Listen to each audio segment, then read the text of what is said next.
दोस्तों, आप सभी ने आज के समय में इल्यूमिनाटी नाम की सोसाइटी के बारे में तो जरूर सुना ही होगा, जिसके बारे में अक्सर ऐसा दावा किया जाता है कि ना सिर्फ ये दुनिया को कंट्रोल करती है बल्कि दुनिया में होने वाले ग्लोबल पॉलिटिकल इवेंट्स के लिए भी जिम्मेदार होती है। लेकिन दोस्तों, क्या आपने कभी इंडियन इल्यूमिनाटी के बारे में सुना है, जो कि मॉडर्न इल्यूमिनाटी से भी बहुत समय पहले महान सम्राट अशोक के टाइम पर एग्जिस्ट करती थी, जिसे स्वयं सम्राट अशोक ने लगभग 270 ईसा पूर्व की समथिंग बनाया था और इसे द 9 अननोन मैन के नाम से जाना जाता है।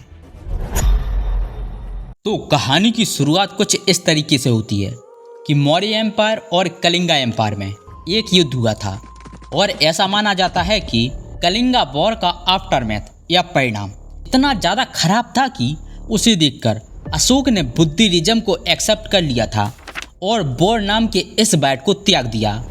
वॉर खत्म होने के बाद सम्राट अशोक अक्सर गहन चिंतन में डूबे रहते थे, क्योंकि उनके साम्राज्य के पास कुछ ऐसे ज्ञान थे जो अगर गलत हाथों में लग जाए तो वो एक विनाश का कारण बन सकते हैं। अब इन सारी चीज़ों का अध्ययन सम्राट खुद तो नहीं कर सकते थे, इसलिए उन्होंने 9 लोगों के एक समूह की स्थापना की, जो कि 9 अलग अलग विषयों का अध्ययन करके उनके विषयों पर रिसर्च भी कर सके। इन 9 लोगों के बारे में किसी को कुछ नहीं बताया गया था और ये 9 लोग हमारी दुनिया के अलग अलग कोनों में घूमकर इस संसार के सारे ज्ञान को एकत्रित करने लगे।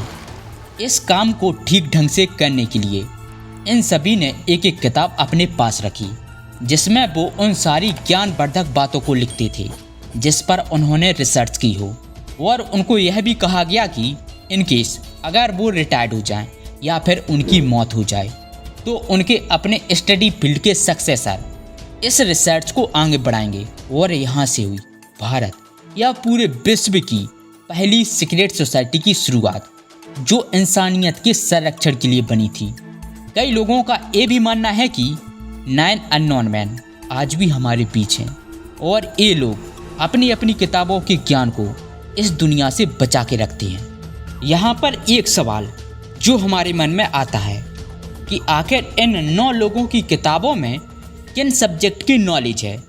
इस बात का जवाब हमें टैलबॉट मंडी द्वारा लिखी गई द अननोन मैन किताब में मिलता है। और मंडी ने ये किताब 1923 में लिखी थी। उस बुक में उन्होंने इन 9 लोगों के बारे में लिखा है और ये बताया है कि उनको इनके बारे में तब पता चला जब वो ब्रिटिश आर्मी में थे।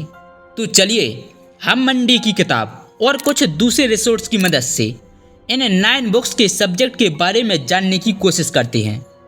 तो पहली किताब साइकोलॉजिकल वॉरफेयर एंड प्रोपेगेंडा जैसे सब्जेक्ट पर बातें करती है और इस किताब को सबसे खतरनाक माना जाता है।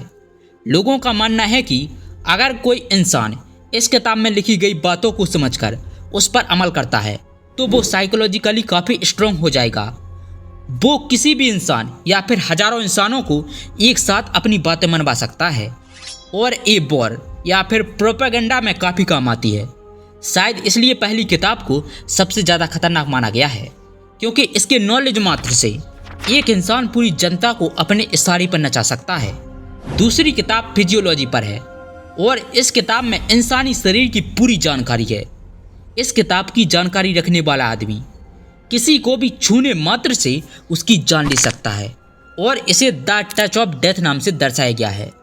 इस किताब को पढ़ने के बाद कोई भी इंसान शरीर के सारे वीक पॉइंट या फिर प्रेशर पॉइंट के बारे में जान जाता है और इस वजह से यह दूसरी सबसे खतरनाक किताब है। तीसरी किताब बायोटेक्नोलॉजी एंड माइक्रोबायोलॉजी पर है। इसे पढ़ने वाले को सूक्ष्म जीवों के जीवन सार के बारे में सब कुछ पता चलता है। चौथी किताब अल्केमी एंड मेटल ट्रांसम्यूटेशन पर है। इसकी जानकारी से एक इंसान किसी भी धातु को सोने में बदल सकता है। पांचवी किताब कम्युनिकेशन पर है और दोस्तों, इस किताब की जानकारी ह्यूमंस तक ही लिमिटेड नहीं है। इस किताब में एलियन से कम्युनिकेट करने की विधि को भी दर्शाया गया है। छठी किताब ग्रेविटी के ऊपर है और इस किताब में मॉडर्न एयरक्राफ्ट को बनाने की पूरी जानकारी है। इस जानकारी को वैमानिक शास्त्र कहते हैं। सातवीं किताब में ब्रह्मांड की उत्पत्ति और टाइम ट्रेवल का जिक्र किया गया है।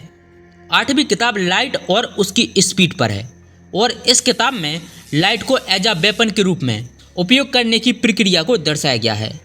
नवी किताब सोशियोलॉजी पर है। इसमें समाज की प्रगति के साथ साथ उनके विनाश की भविष्यवाणी करने के तरीकों के लिए दिशा निर्देश प्रदान किए गए हैं। द 9 अननोन मैन का चैप्टर यहीं खत्म नहीं होता। इसके बाद 1960 में जैक्स बर्गियर और लुई पाब्लिस ने एक किताब लिखी, the morning of the magician, जिसके अंदर उन्होंने एक इंटरेस्टिंग स्टोरी बताकर ये क्लेम किया कि पोप सिल्वेस्टर ने इन 9 अज्ञात लोगों से मुलाकात की और आश्चर्यजनक क्षमताएं सीखीं। उन्होंने यह भी सीखा कि कांच का सिर कैसे बनाया जाता है, जो हाँ या ना के सवालों का जवाब दे सकता है। यह बात करने वाली खोपड़ी इस तरह से काम करती थी कि जो बाइनरी सिस्टम के बराबर थी। पोप के पास एक प्राचीन रोबोट खोपड़ी थी और साथ ही साथ 9 अज्ञात पुरुषों से प्राप्त ज्ञान के आधार पर कई अन्य आश्चर्यजनक आविष्कार थे। हालांकि उनके सभी आविष्कार उनकी मृत्यु के बाद नष्ट हो गई थी। कई बार ऐसा भी सुनने में आया है कि मॉडर्न वर्ल्ड के scientist Jagdish Chandra Bose the 9 unknown man society के मेंबर थे। दोस्तों, आपका क्या कहना है? कमेंट्स में जरूर बताएं।